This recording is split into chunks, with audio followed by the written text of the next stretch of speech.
Hey everyone, welcome to a new video, and today we're going to take a quick look at the Evercade EXP. I got this in the mail the other day, and you guys know I'm pretty much a big fan of Evercade series. The systems they put out are really awesome, and I'm very excited about this one. Now, this one is pretty much modeled kind of like the Nintendo Switch, and I'll show you guys a little comparison here. Actually, I think it's better to say it kind of more matches up next to a Switch Lite. I don't own a Switch Lite, I have a regular Switch, but you guys kind of get the comparison here. If you are into shoot 'em up games, the system comes with a TATE Mode button, so you can switch the screen at any time during gameplay, which is really nice. You know, I never really understood the whole issue about TATE Mode, how everybody loves it, but now I truly understand it, and it's a welcome addition to this system. And here's a closer look at the button layout, as you can see. And the bottom here, there's a button for the TATE mode, so you can switch that at any time like I was talking about earlier. And the top buttons here, you can see. The system is very comfortable to hold. You know, I have big hands, so this is perfect for me. Also, I want to make a note for you guys. The system on the box says it'll play up to 4 to 5 hours when the battery is fully charged.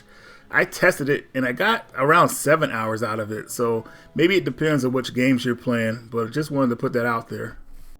Now, if you decide to pick the system up, it does come with 24 games, 18 Capcom games and 6 IREM games. The Capcom games are built in the system while the IREM comes with its own cartridge. I think they went with putting the Capcom games on the system just to save on cost for everything. Now, I got a couple of game collections to go with the system, but I'm not going to go through every game, but I will have them all listed in the description so you can know what comes with each collection of games. But before that, I forgot to show the unboxing in the beginning. But the system does not come with an HDMI cord. Just want to put that out there. So, you know, HDMI cords are pretty easy to find. This uses one of the smaller HDMI cords, so just be aware of that. It comes with a cloth, so make sure you wipe your screen down if you don't get a screen protector, because you will get a lot of fingerprints on it. And another thing I forgot to mention is that I love the way Evercade packages their product. They never have their products scrunched together and making it hard for you when you want to put stuff back in the box. Everything is perfect, nice and neat. Alright, so now it's time to give you guys a demonstration of some of the games. So let's take a look. I tried out the Capcom collection first, since it's already built in the system. And the game I wanted to try first was Mega Man 2.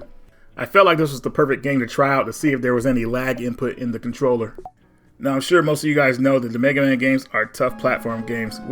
I guess you could exclude 5. 5 is pretty easy. But I wanted to test out the movement and the jumping. Now, Quick Man's level is the perfect level to test out movement, because this level in the secret laboratory, you gotta be fast, especially when those lasers come after you.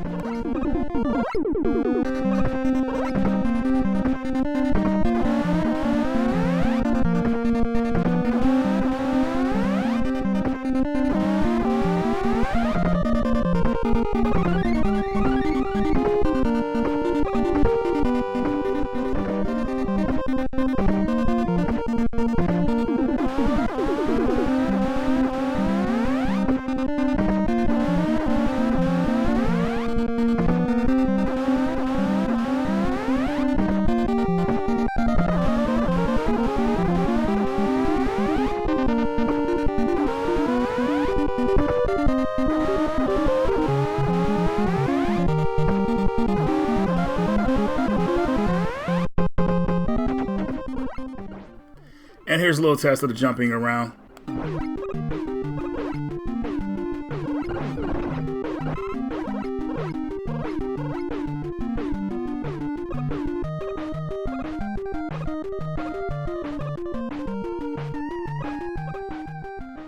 Overall, the controls felt great. The only problem I had was I wanted to change my button configuration. I couldn't figure it out. I don't know if you can or can't. You guys in the comments let me know, but overall, I thought the controls were great. I played a little bit of Capcom Commando. That's always fun. I don't know if a lot of people know this, but Capcom Commando is a sequel to the Final Fight series. It's set in the future of that same universe, far in the future, obviously. Of course, I had to play a little bit of Street Fighter. I swear that knockout intro never gets old. I like that they added Street Fighter 2 Turbo to this mix, but I honestly think they should have chose Super Street Fighter 2 Turbo, but maybe we'll get that in Volume 2. I had fun playing the arcade perfect port of Strider. And last but not least, I ended off playing Mega Man X. Next up, I played the Toplin Collection. There's only 2 games I really wanted to play on this right now, and I went straight to Zero Wing. With this being the arcade version of Zero Wing, you don't get that crazy intro that the Genesis version has. But still, what's cool about this version is that it's actually 2 players. So I know the Genesis version is only 1 player, but you know, seeing Zero Wing being able to have 2 players is pretty awesome. So definitely worth having it just for this game alone. Next up is Snow Bros. So pretty much, if you're a fan of games like Bubble Bobble, Tumble Pop, this game will be right up your alley. A lot of fun. I've talked about it on my channel before, and it's nice to know that we have an arcade perfect version on the Evercade. I don't think people will count the Switch version, the one that had that weird coat of paint, but this game is a great addition to the Toplin Collection. Next up was the Irem Collection. So this one has a couple shoot 'em ups that I really like. So the first one I want to show you guys is In the Hunt. Now, this was a game that was made by the people who made the Metal Slug games. And I'm not gonna lie, this game could have used a little bit more polish and difficulty. This game is pretty tough, but it's definitely a good port on the system, and I think a lot of people will like this one, despite how hard it is. Next game I played was R-Type, the original R-Type. Arcade perfect, and this one I thought was actually pretty fun. I didn't get very far, but you know, it's very interesting. The arcade version of this game I think has a lot of potential, at least when it comes to keeping me interested. And last but not least, we have the Indies Heroes Collection Volume 2.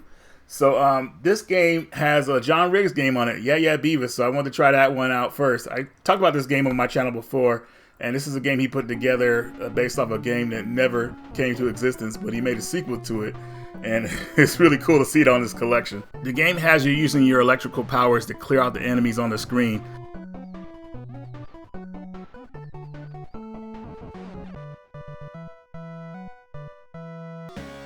And finally, I got to play Ira the Crow Maiden.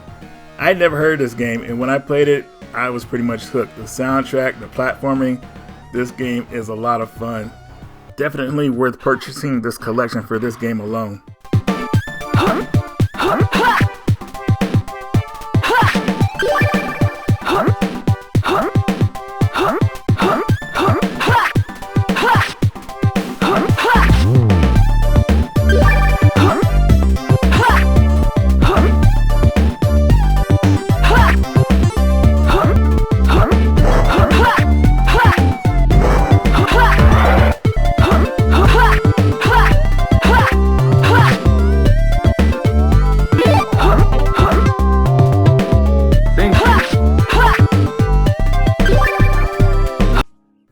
Alright everyone, so I hope you enjoyed the video. I would say the Evercade EXP is definitely worth picking up. I like it a lot. You know, if you like what you saw here, it might be something you want to consider picking up.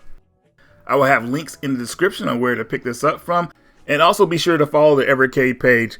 They have news updates on upcoming releases and just new features for their system. So pretty cool stuff here. Definitely check out the website. But anyways guys, that's all I got for you. Radical Reggie, and I'll see you in the next video.